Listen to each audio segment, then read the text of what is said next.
Hey folks, TNT Neon here. You might see something new to my right, your left, where is the new 200 QX, and I like to thank the Lord for having me have the funds to purchase this particular machine. This is new at Hobbytown in Mooresville, North Carolina. I would like to thank my boss man Brent Johnson and my manager Mark Pelto for helping me in purchasing this piece of equipment. So this is going to be an open box review, and maybe I will have a flight sitting in one of the corners, either the top left corner, well, my right would be your left, or the left will be my right. My left will be your right. So either one of the corners, I may have a flight video in it. I did one little small flight video in my room here, and I was quite impressed with this little guy. So let's get over to opening the box. As you see, it's a small box. It's smaller than the 180 QX box. Also, I'm gonna compare a size comparison with the 180 against this one. So let's go ahead and open this box up. First of all, we have binding instructions to certain radios. I have mine set to my trusty 9503. Pretty much I had to go in the 9503 and change the gear switch over to my auxiliary 4 switch, which is a flap switch on the 9503. And to kill the throttle, pretty much I have to go to trim all the way down and trim back in the middle, and it kills the throttle. So it's an easy procedure for binding. We have the typical tools, Allen key wrench, a little extra screws in here. So we have the Allen key, little extra screws and stuff in here. This plug here is for the charger that's going to be in it, so you can charge your battery from the balance port.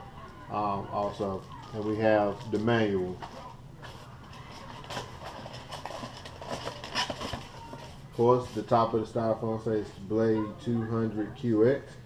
Alright, first we're going to start with the charger. The charger is your typical charger that usually comes with all your Blade items from the 130 right on up to the new Blade 200 QX.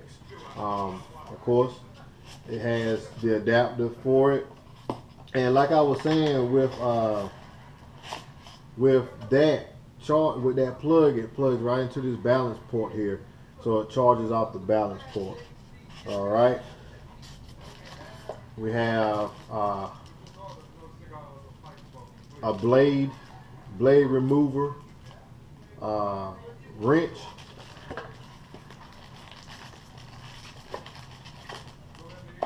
We have a 800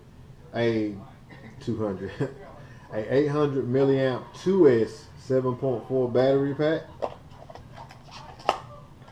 We have extra props.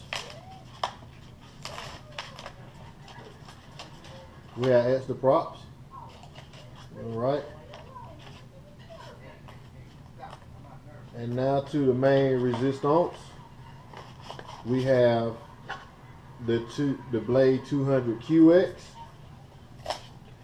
and also we have the landing gear for the Blade 200 QX. It'll sit flat on the area without the landing gear, so you can take off without having the landing gear, or you can put the landing gear on. The landing gear basically for the new camera that they have for it, which mounts here on right on the frame. So you can use the little landing gear if you would like, which I don't have the camera, so I'll probably end up using no landing gear, just taking straight off from the ground like so. The reason being that I probably won't use the landing gear is the simple fact is that you cannot get it back in the box without having taken the landing gear off. So the box is a nice little box to carry stuff in, carry your 200 in. All right. So what we're gonna do, we're gonna close this down. If I can get it back here just like it's supposed to. Close this down and do a little size comparison with the Blade 200. And like I said, you can pick these up if you're in Mooresville or Charlotte, right here at Mooresville Hobbytown in North Carolina. And we have 2 in stock as of now. Alright, so as you see here, we have both. We have the 180 and we have the Blade 200 QX. Alright, there's a lot difference in it. You have brushless motors on one, you have brush motors on the other, you have gear drive, and you have straight drive. Alright, you have a hard body shell on the 200 and you have a carbon fiber frame on the 180. Now here is the size comparison. So yes, it's a little tad, just a little tad shorter than the 180 QX. Just a little tad shorter. A little tad shorter. And with the landing gear, the 200 sits up about so high. Alright. Like I said, I have flown this. They fly similarly alike. Only difference is that the 200 has brushless motors on it. It's a whole lot more stable than the 180. The 180 is stable, but the 200 is a little more stable because of its weight. It is a heavy little quad, all right, pertaining to the 180, where this can handle more wind than what the 180 can, and the 180 can handle less wind. All right, so pretty much as far as I flew it, like I said, I flew it in this house and it did pretty good, did real good. Other than that, I mean, it's a nice little quad. I really like it. So you have the battery tray here. The longer board near the top, this do not have GPS on it. This do not have GPS on it. So the longer board to the top is the speed controls for the 4 motors. All right, and the board that's closest to you here is the main brain for the 182X. So the battery compartment, plugs the battery right in here and close the battery compartment right up, and there you go. So when you plug this up, you have lights throughout the whole body. So it's a see-through frame, very see-through frame. So you plug it up and you have lights throughout the body, which indicates front and rear. Also, you have the famous green to blue light here. Once it's bound up and bound to your radio, you'll have the green light that comes up. Also, your light is also for stump mode here.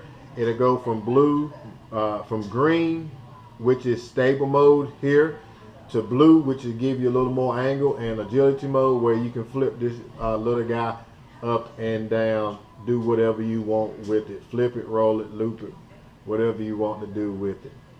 Alright, so I'm going to go fly this, try to post up some videos so y'all can see it, maybe inside and outside. Maybe have one video inside, one video outside, or have them both combined. Alright, so let's go fly this thing. And as I always say, God is good all the time. TNT out. And come to Mooresville to pick up one of these at Hobbytown here in Mooresville. Alright, they are $229. Alright, and like I said, it comes with everything you need. And these are only in bind and fly. Alright, as I always say, God is good all the time. TNT out.